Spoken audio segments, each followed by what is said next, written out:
هشام عبود جيش الجنيرو دوما الارهاب يا ليجينيرو هشام عبود باش يديرو دوما الارهاب يا هشام عبود صحفي حر هشام عبود صحفي حر هشام عبود صحفي حر هشام عبود جيش الجنيرو دوما الارهاب يا ليجينيرو هشام عبود باش يديرو دوما الارهاب يا هشام عبود صحفي حر هشام عبود صحفي حر هشام عبود صحفي حر هشام عبود صحفي حر. Bonjour, Azoul, salam alaikum. Ce matin, à 7h30, j'ai reçu un appel téléphonique de Amir Boukhors, connu sous le nom de Amir DZ, qui m'a informé qu'il avait fait l'objet d'un enlèvement et d'une séquestration qui a duré 27 heures. Les faits se sont déroulés comme suit, tels qu'ils m'ont été relatés par Amir DZ.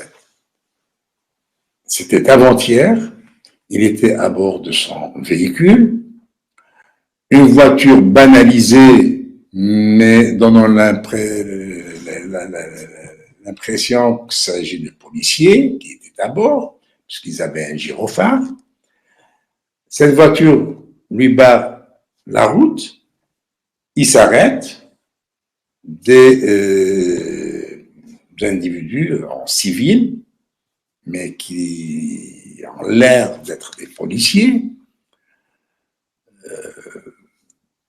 lui demandent d'éteindre le moteur, de poser les clés sur le tableau de bord et de sortir. Il sort, il est vite menotté et embarqué à bord de leur véhicule. Sa voiture, elle est prise par un autre. Et au bout de quelques minutes, au bout d'un certain temps, ils arrivent sur des lieux qui lui étaient impossibles d'identifier ou de localiser. Et on l'emmène dans une habitation où il se retrouve en face d'une douzaine d'hommes. Ils étaient 4 à l'avoir arrêté, et par la suite, dans cette habitation, il se retrouve en présence d'une douzaine d'hommes. Ils lui ont administré des comprimés pour l'endormir. Il ne s'était pas endormi, mais il était complètement étourdi. Il perdait connaissance, et il reprenait connaissance. Et donc, il n'avait pas perdu conscience totalement, mais en tous les cas, il était affaibli et il ne pouvait rien faire. Pendant 27 heures, il était menotté, des menottes très serrées. D'ailleurs, ces menottes lui ont enflé les mains.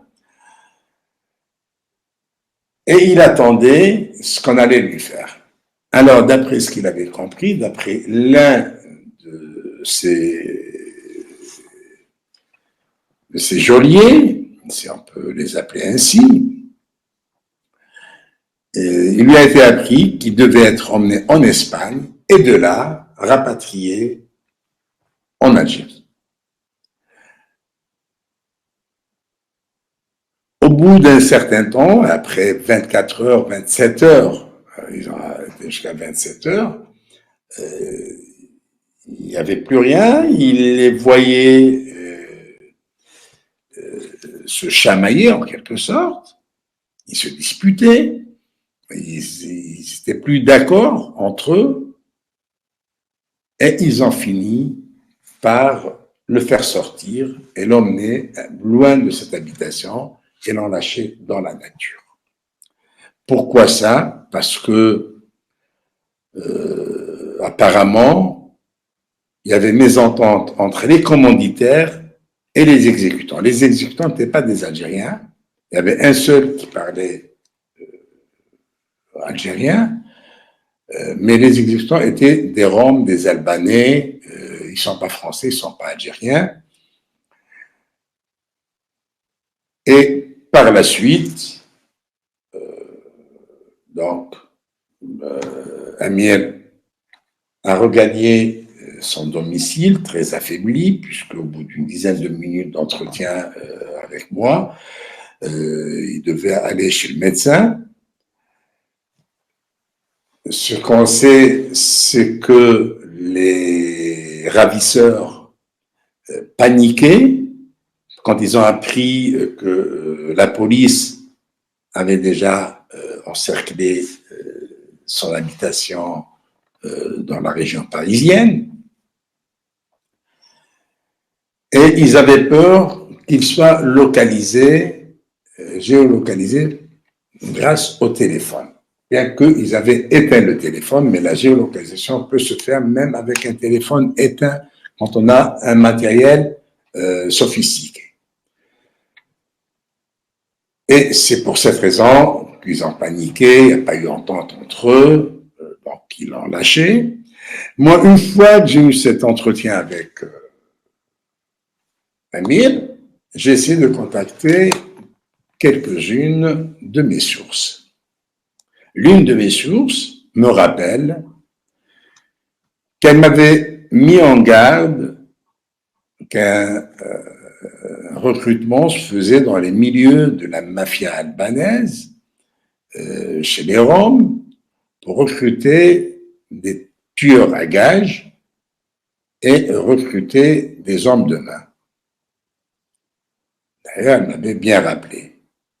Et je m'en souviens, il y a 3-4 mois de cela, cette personne m'avait écrit pour me dire « Fais attention à toi, ils sont en train de recruter. » Et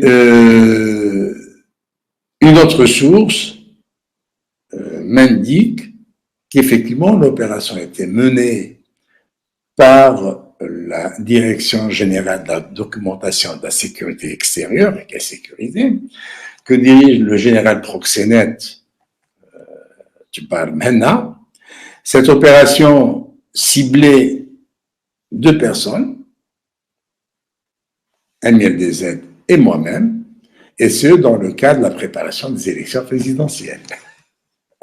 Et oui, c'est comme ça qu'il mettait la chose. C'est dans ce contexte que cette opération est montée, c'est-à-dire qu'il fallait nous faire taire. Pourquoi? Parce que, après avoir réussi à corrompre les corrompus, les âmes qui ne résistent pas à la tentation, tels qu'on les a vus sur les chaînes de télévision algériennes, dans ce fameux documentaire sans document, hein, sur la chaîne, sur le terrorisme, eh bien,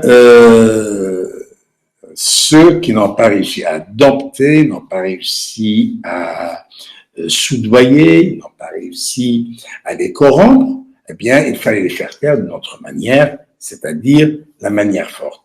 Malheureusement pour eux, la manière forte ne peut pas marcher parce que pour utiliser la manière forte, il faut être d'abord homme.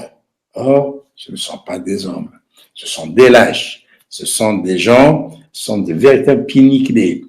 Et d'ailleurs, l'opération d'enlèvement et emmener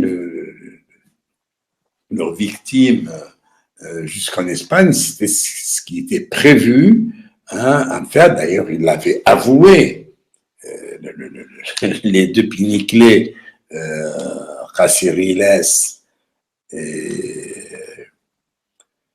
et Taftis, dit Jahid, alias Carlos, ils l'ont dit à la police pendant leur garde à vue. J'ai encore des dossiers, parce que c'est un dossier de 7200 pages. Ils avaient dit que nous, on voulait l'aider à rentrer en Algérie en l'emmenant en Espagne, et de là, l'emmener en Algérie. C'est comme si j'avais besoin de l'aide et comme si j'avais besoin de rentrer en Espagne. Donc, c'était le même scénario, parce qu'au départ, ils pensaient, d'ailleurs c'est dans leur plan, m'inviter à dîner avec eux à Liège pour m'empoisonner et le lendemain, il n'y a plus rien. Et d'ailleurs, le rat d'égout de Londres, la veille, il avait annoncé que demain, je ne parlerai plus de Hicham Aboud parce que ce qui va lui arriver, hein, donc, sont tous des lâches. Et c'est de véritables tarés. Ils pensaient que comme ça, facilement, un bonhomme que je connais même pas, Tira, hein, et il m'appelle, il m'invite à dîner, donc je me déplace de France, je vais jusqu'en Belgique, jusqu'à Liège pour un dîner. C'est comme si j'avais besoin de dîner avec cet berlu.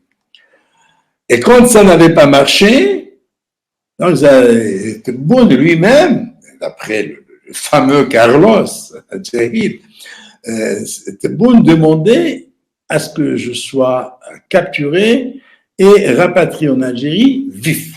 Il voulait me voir vivant, comme ça.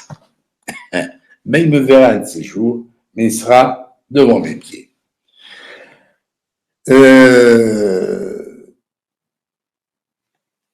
Donc ce scénario a échoué. Il a encore échoué avec Émile DZ.